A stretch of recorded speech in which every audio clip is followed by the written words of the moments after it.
Olá pessoal, eu sou o Luiz Fernando Caldeira, estou de volta aqui no canal da Degrau Cultural no YouTube com o programa Super Dicas, voltado aí para quem vai participar do concurso do Tribunal Regional Eleitoral do Rio de Janeiro, o famoso TRE-RJ.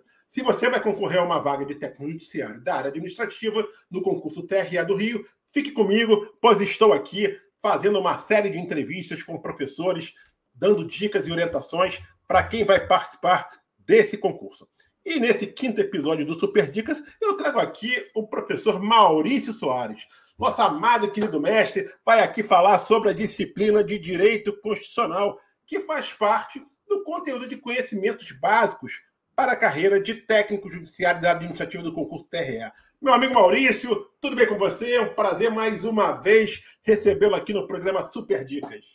Como eu costumo dizer, Fernando, tudo na mais perfeita desordem. Tá tudo caminhando bem.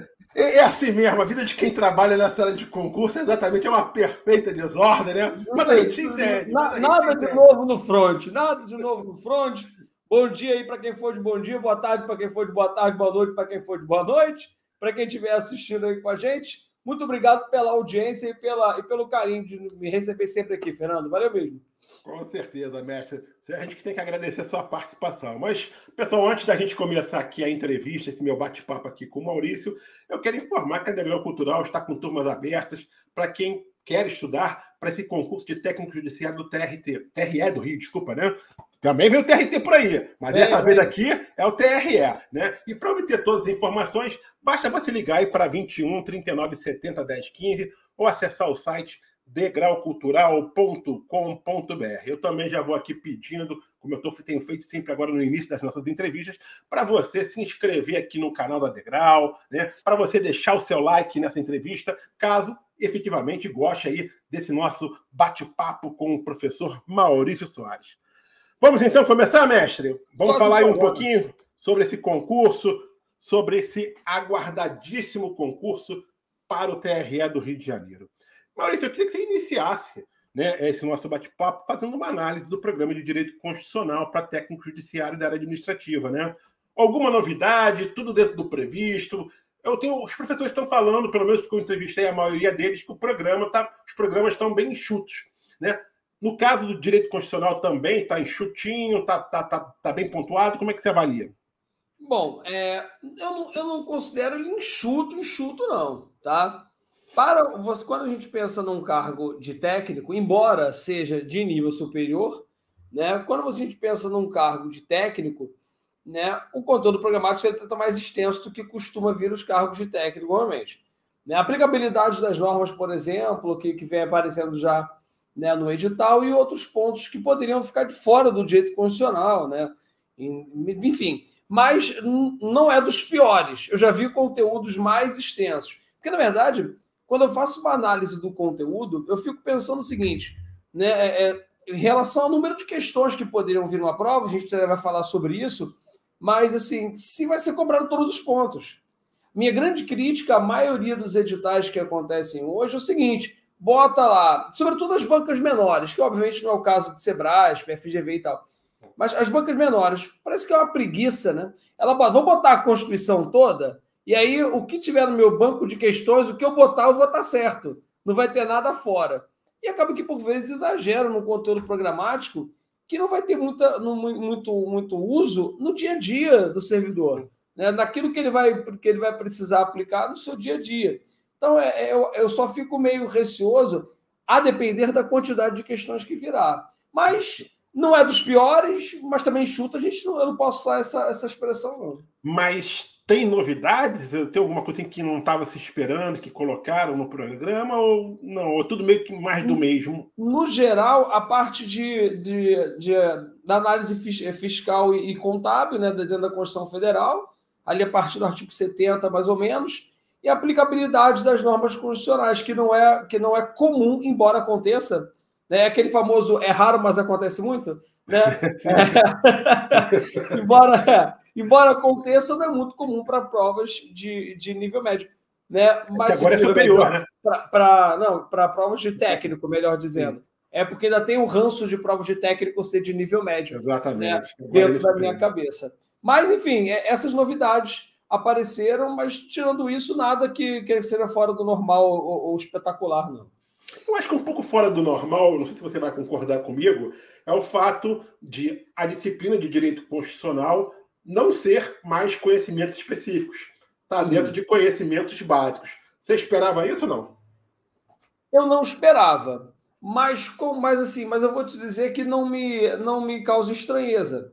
Agora, o que me causa estranheza é o eleitoral dentro do né? Do básico, né? Do básico, né? Porque assim, a prova para o TRE, o constitucional está dentro do básico, até beleza, que o direito constitucional realmente é básico para todos os outros direitos. Agora, você pegar o eleitoral nesse mesmo barco, que eu achei bom. Tá, o constitucional está aqui, tudo bem, mas eu acho que o senhor direito eleitoral está na festa errada.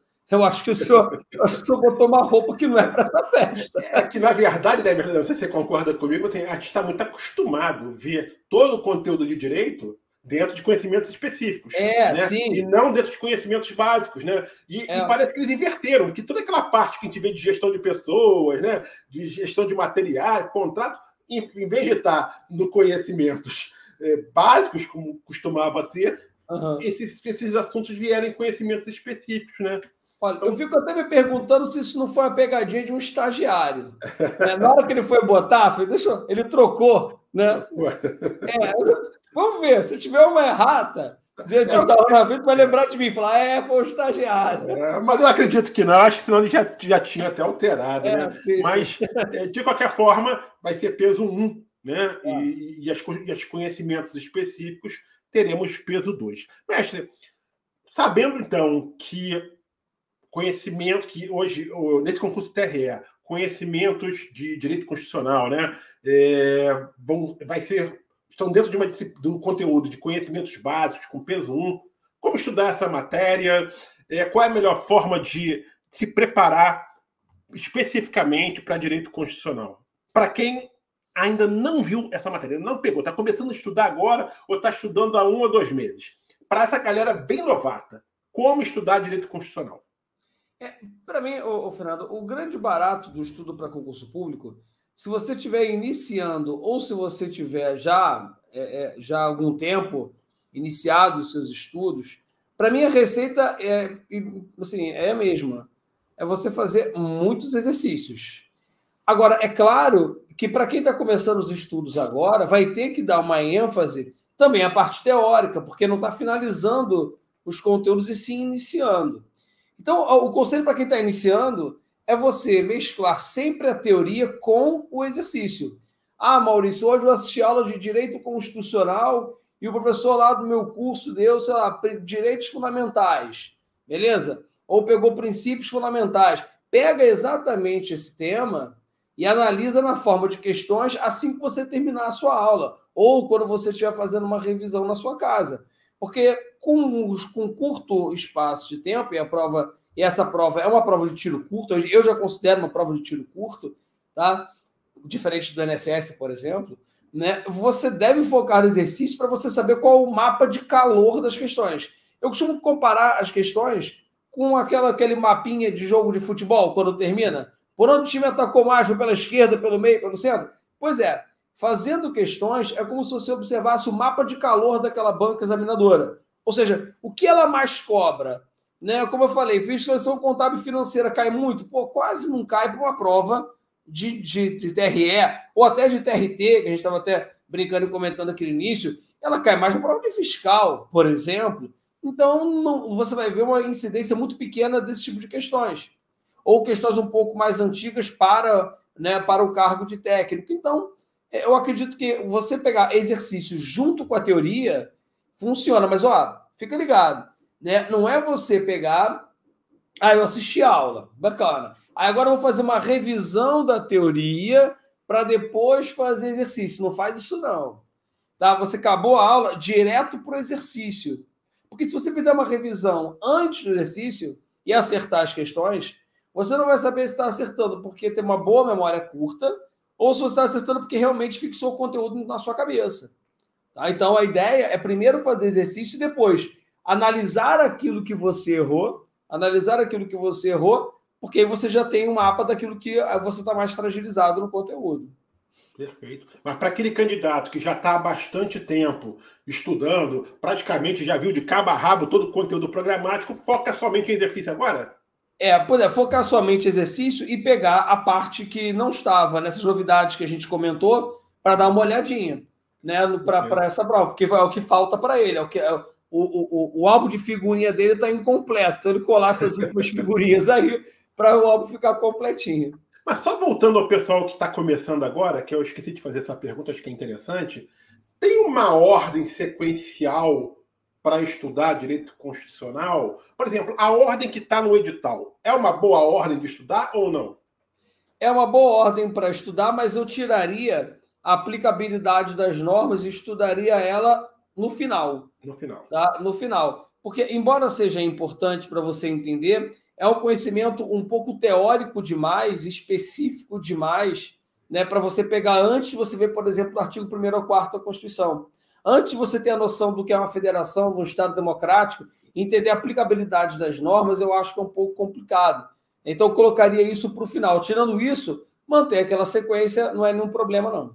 Show de bola. O módulo de conhecimentos básicos, né, como a gente estava falando, que onde está incluída disciplina de direito constitucional, serão 50 questões.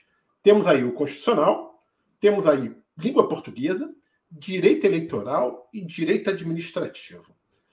E aí, o que você está imaginando de quantidade de questões? Porque, assim, não sei se eu estou errado, eu estou fazendo o seguinte cálculo e teve professor que concordou comigo. Pô, português deve vir com umas 15. Direito eleitoral, você está trabalhando por TRE, né? Deveria ser uma quantidade boa de questões. 15 também. Então, mais 15, 30. 10 para direito constitucional e 10 para administrativo? Eu acho que é um número que a gente pode trabalhar assim. Umas 10 questões. Eu arriscaria até, né, não 10 para 10, não. Eu arriscaria o papo de 12 para administrativo e 8 para constitucional. Porque o que está acontecendo muito hoje é o seguinte, né, ele pega a parte lá da administração pública, do artigo 37 e 41, que é um conteúdo de direito constitucional dado em direito administrativo, né, botando umas 3, 4 questões sempre disso em todas as provas. Então, eu acredito que, a considerar que isso é direito administrativo e não direito constitucional, vai pender para o maior número de questões do direito administrativo. Então, eu diria 12 de administrativo e 8 de constitucional, né?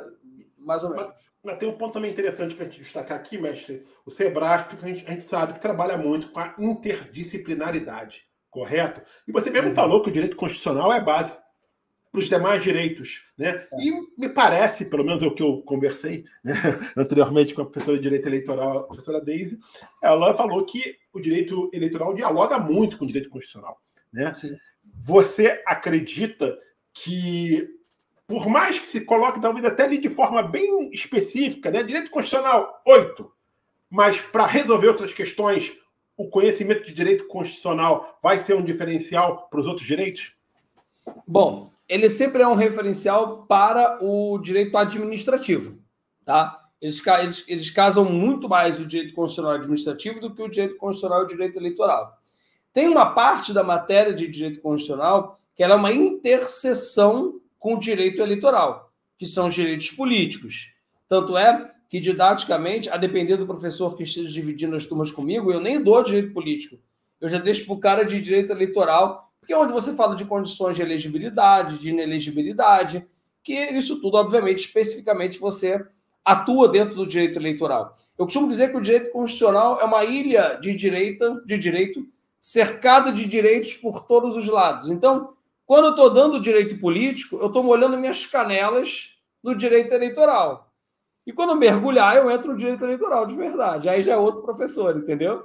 Perfeito. Então, eu acredito que os direitos políticos conversem muito com o direito eleitoral. O restante do conteúdo, principalmente a parte inicial, vai dialogar mais com o direito administrativo. Agora, como um todo, o direito constitucional, ele serve como base para tudo, porque é da Constituição que parte tudo. É a Constituição que é a lei maior do nosso país. Então, você não pode pensar numa legislação eleitoral que desrespeite a Constituição Federal. E essa noção da superioridade da norma constitucional, por exemplo, você encontra no direito constitucional. Então, sim, vai ter um diálogo. Mas lembrando que a SEBRASP embora seja uma banca que trabalhe com a interdisciplinaridade, como você falou, e é uma banca conhecida pelas pegadinhas em prova, ela ainda traz uma quantidade bem grande de questões literais, né? Assim, aproximadamente mais de 60%, perdão, das questões de Sebrasp ainda são literais, ou seja, cobrando o texto da Constituição, cobrando a letra da lei. Então, o aluno que tiver, né, com a leitura da Constituição Federal em dia, não é parar para ler tal qual você, sei lá, vai ficar lendo, eu vou ficar lendo aqui a Constituição. Isso é um saco ler a Constituição assim. O ideal é você pegar e fazer um estudo, né, que seja um pouco mais prazeroso, pelo menos para mim né? Um pouco mais prazeroso dentro do direito constitucional, fazendo a leitura, aliando, como eu disse anteriormente, aos exercícios. Você já antecipou aí uma das características da banca, né? Que é a sua literalidade, talvez, então, né? Na cobrança do direito constitucional, né?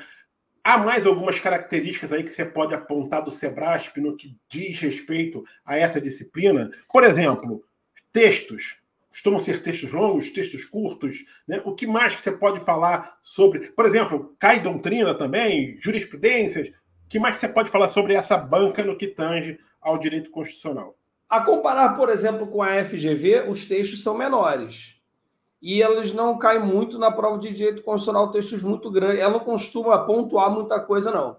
Mas tem uma coisa que é interessante a prova da Sebrasp, pelo menos para a prova de direito. Quando aparecem esses textos, a maioria deles não te ajuda a resolver a questão, não.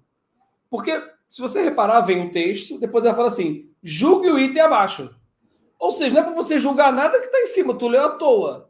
Ficou lendo igual um trouxa lá 5 minutos naquele texto enorme para julgar uma coisa bem simples. Então, a minha dica, pelo menos nesse primeiro momento, começa pela assertiva. E aí, se você não conseguir resolver pela assertiva, vai no texto. Mas começa dessa forma. Isso é uma característica da Sebrasp. Outra característica é a literalidade das questões. Mas eu não falo literalidade só porque vai cair aquilo que está escrito na lei. É literalidade mesmo. Eu vou te dar um exemplo, Fernando. Eu sou uma pessoa literal. Tá? É muito difícil conviver comigo porque eu sou uma pessoa literal. Vou te dar um exemplo desse minha filha. Eu liguei para minha filha e falei, filha, que horas eu passo para te pegar? Ela, pai, na hora do almoço. Eu falei, Manuela, deixa eu te falar uma parada. Tem 12 números no meu relógio e nenhum deles aponta que hora você vai almoçar. Você pode fazer a gentileza de falar um horário? Ah, pai, entre meio-dia e meia e 1 hora. Eu falei, não resolveu o meu problema. Escolhe 1 hora para eu passar aí. E é isso que a Sebrasp faz no candidato. Ela pergunta de maneira literal. Se o candidato entrar numa de responder o que ele quer, e não aquilo que a prova está perguntando, parece meio óbvio isso, mas tem muita gente que erra isso. Né? Então, por exemplo, você fala assim, vamos lá, são ingredientes do bolo, ovo e trigo. Tá certo, porque ovo e trigo é ingrediente do bolo. Aí o cara vai lá e aí vem uma outra questão assim, são ingredientes para fazer um bolo, ovo e trigo. Aí já está errado. Por que tu não faz um bolo só com ovo e trigo? Fazer o bolo é diferente. Ser ingrediente do bolo é outro. Então você pode ter elementos que são incompletos, mas que numa hora vai ser o gabarito certo e noutra hora vai ser o gabarito errado. Então o aluno ficar muito ligado nessa literalidade de perguntar. Responder o que ela perguntou e não o que você quer. De certa forma, o próprio enunciado, né? Porque a pegadinha pode estar ali no enunciado. O português ali é a interpretação, né, do que está sendo perguntado, né? Pelo menos como a forma como você colocou aí da questão do bolo, né? Mas, mestre, vamos aqui então apontar aqueles assuntos assim que geralmente o Sebrasp gosta de cobrar nas suas provas, né, para tribunais, ou, de modo geral, nas suas provas, mesmo para concurso, e aquilo que você acha que tem grandes chances de cair na prova do concurso TRE. Quais são esses assuntos, assim, para você, pule de 10? Beleza. É claro que o direito eleitoral, né, o direito político, né, dentro do direito constitucional, vai ser cobrado. Costuma pedir muito, sabe o quê? As idades. Lá em condição de elegibilidade, no artigo 14, parágrafo 3º, pede o quê? As idades? As idades. Idades. Sim. A idade mínima para eleição para presidente, 35 anos e por aí vai. As idades costumam ser cobradas bastante. Então, dar uma memorizada naquilo ali não custa nada. Tudo bem? Isso e dentro de direito político. As inelegibilidades, sobretudo a inelegibilidade reflexa do artigo 14, parágrafo 7º. O meu amigo que está acompanhando aqui no YouTube, se eu acertar o artigo, parágrafo, já manda lá um direct do @prof. Maurício Soares lá no Instagram e pede meu Pix, hein? Tá? Não quero nem conversa, tá? Nem conversa, tá? Se eu acertar o artigo, parágrafo, é Pix na conta, tá? Bom, aí aqui, dentro de direito político, isso. Lá no artigo 5º, ele sempre pede alguma coisa no artigo 5º. Remédios constitucionais é uma boa. Mandado de segurança, um remédio constitucional específico, é legal. As liberdades também, liberdade de expressão, liberdade de crença e culto, costuma cair em prova, lá do artigo 5º. É claro que em poder judiciário tem que ficar ligado no como se organiza o poder judiciário, sobretudo, né, no direito da parte eleitoral. Dá uma olhadinha também no CNJ, no Conselho Nacional de Justiça, artigo 103b, se não me falha a péssima memória. Tá? Por quê? Porque ele é órgão do Poder Judiciário, mas não tem competência jurisdicional. Então, ele é um órgão sui generis. Então, é legal você dar uma olhadinha e, óbvio, as garantias do juiz do artigo 95 da Constituição. Também costuma ser pontos importantes a serem cobrados na prova. Legal, mestre. Na hora de fazer questão de prova anterior, faz um corte temporal a partir de quando? Eu sempre gosto de pegar os últimos 3 anos, o que deixaria, obviamente, a última banca examinadora de fora. Eu ia falar isso, né? Porque assim, o último concurso, primeiro foi 2017, né? Tem bastante tempo. Segundo que foi com o Suplan, perfil totalmente diferente do Sebrasp. Para quem já está aí nessa prática de fazer concurso, sabe que não vale a pena pegar. Mas para quem é novato, né? Pô, vou pegar a prova do último concurso. Não vale a pena perder tempo. Né? Você vê em 2017, né? O Flamengo ainda é um time ruim, né? Para você ver como é que faz tempo isso. Né? O Vasco tinha caído menos uma vez. Assim, é muito. E o Vasco estava tão ruim quanto está hoje, meu Deus. Não, é sério. Assim, e a própria pandemia mexeu muito com o direito, né? Eu costumo dizer que mexeu com o fundo do mar ali. Mexeu muito com o direito. Então, eu sempre pego questões dos últimos 3, 4 anos, até 3 anos, até porque quando você olha para as jurisprudências, que também caem em prova da Sebrasp, né, as jurisprudências que caem são as mais modernas, tirando aquelas clássicas, né, de impossibilidade de prisão civil por dívida. Né? Tirando essas clássicas, as mais recentes são as que mais caíram. O que teve de jurisprudência por função da pandemia, não tá no gibi, como diz a minha mãe. Então, eu acredito que questões recentes da Sebrasp. Só toma cuidado na hora de botar no filtro das questões, para você não botar assim, que é prova de nível superior, né? Questão de nível superior. Aí tu começa a pegar procurador, defensor público, promotor. Tu vai achar que tu não sabe nada, tu vai achar que o professor não deu nada, que tu vai se arrasar na prova. Cuidado. Faz um filtro bem feito para você não pegar questões além daquilo que você vai ter que estudar. Mas você falou uma coisa interessante, porque assim, agora o técnico virou nível superior. Né? E na hora de pegar questões de técnico quando era nível médio? Eu pegaria as questões de nível superior. Só de analista? De nível intermediário, que eu acho que você vai conseguir modular bem o tipo de questão que vai aparecer na prova de técnico hoje em dia. Mas é a primeira, tá? Me permita errar tudo que eu estou falando. Lógico. Porque é a primeira de terra nesse molde, né? Então, perfeito. Tá? Mestre, então, para a gente aqui encerrar esse nosso bate-papo, queria que você deixasse as suas últimas dicas, suas últimas orientações, para que os candidatos aí tenham um excelente desempenho na prova, né, nessa parte de direito constitucional, mas também no concurso como um todo. Fernando, a dica é a mesma que eu dou, né? A gente já faz entrevista há um bom tempo, e a dica que eu dou é a mesma que eu dou para sempre, e que eu dei hoje. Exercício. Né? O aluno está muito mal acostumado, porque ele teve sucesso em toda a sua vida acadêmica, porque agora a galera tem nível superior. Então, o cara teve sucesso na vida acadêmica dele, nível médio, nível superior na graduação, na pós-graduação, sem fazer exercício. Porque era cobrado muita teoria. E agora é diferente, amigo. O buraco é mais embaixo. Né? Você estudava 6 meses com a tua banca examinadora, que era o teu professor na graduação. Agora não. Agora é uma porção de gente fazendo uma prova só. Então, os exercícios são fundamentais para que você possa entender aquilo que vai cair na prova. Até para não estudar errado. Ficar caminhando muito na direção errada. Então, minha dica é exercício. Até se você tiver aí 3 horas para estudar, é uma de teoria e 2 de exercício. Faz uma proporção maior de exercício para poder ter um resultado melhor na prova. Show de bola, mestre. Quero aqui agradecer a sua participação, ter dedicado seu tempo aqui para vir falar com os nossos alunos e futuros alunos da Degrau Cultural no que tange aí a disciplina de Direito Constitucional. Com certeza eles vão colocar em prática aí as suas dicas, as suas orientações para obterem sucesso nessa prova do concurso do TRE, mestre. Obrigado e até uma próxima oportunidade. Nada. Eu que agradeço a oportunidade. Os alunos que ainda não ingressaram na Degrau Cultural, né? Eu sou orientador de carreira pública da Degrau, né? Lá no nosso projeto Passaporte. Então, você tem acesso muito fácil a mim, né? Pelos corredores da Degrau, se não for aluno do Passaporte, e se for, diretamente comigo. Então é só me procurar.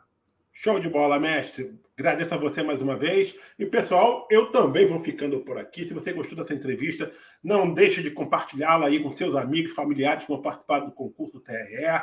Peço que continue aqui acompanhando também o canal da Degrau Cultural no YouTube, bem como as nossas redes sociais, a seção de notícias do site. Lembro que vamos ter aí ainda outros professores que vão dar dicas e orientações para o concurso TRE. Confere a nossa playlist aqui do Super Dicas do TRE para não perder nenhum episódio. Tá legal, gente? Eu vou ficando por aqui. Um grande abraço a todos e até a próxima, gente. Valeu! Tchau, tchau!